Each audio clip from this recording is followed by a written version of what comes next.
Dua buah gaya yang diberikan pada suatu benda akan mengakibatkan benda itu tetap diam atau tetap bergerak dengan kelajuan konstan jika kedua gaya itu titik.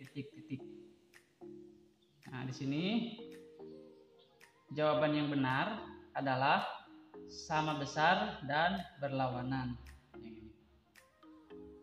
Kenapa demikian?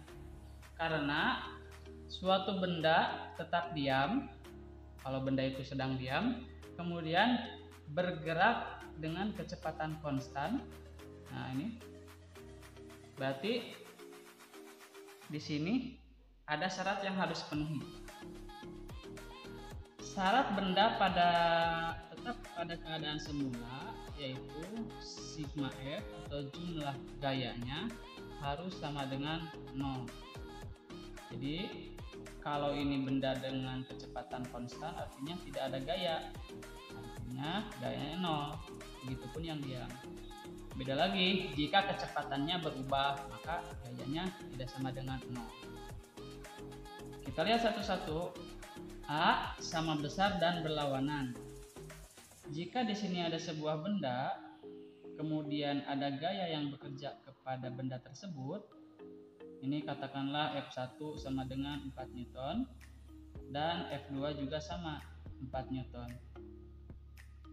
Dan berlawanan, yang satu ke kanan, yang satu ke kiri. Maka sigma F-nya di sini seperti kita ketahui bahwa gaya adalah besaran vektor. Maka yang ke kanan dengan yang ke kiri itu berbeda. Yang ke kanan kita sepakati positif, kemudian yang ke kiri kita sepakati negatif. Maka hasilnya seperti ini. 4 dikurangi 4 sama dengan 0.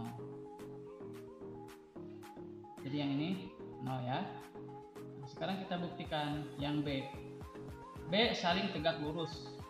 Saling tegak lurus ini artinya adalah mempunyai sudut 90 derajat.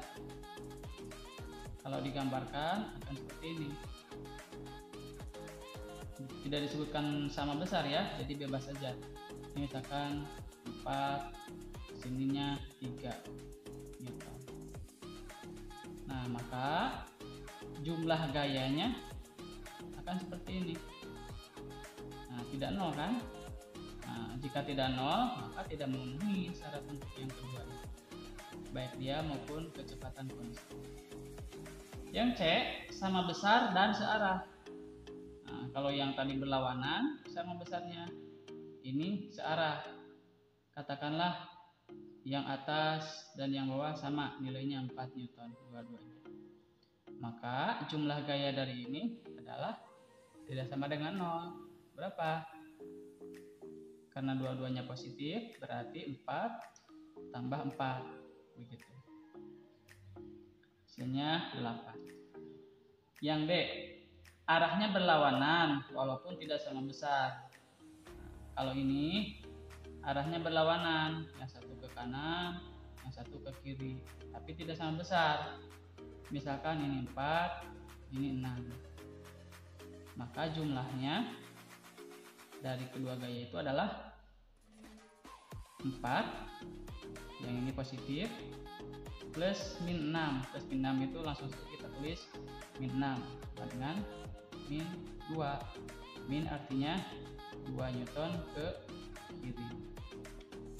Maka di sini yang mengakibatkan benda tetap diam atau bergerak dengan kecepatan konstan ya, yaitu yang A, sama besar dan berlawanan.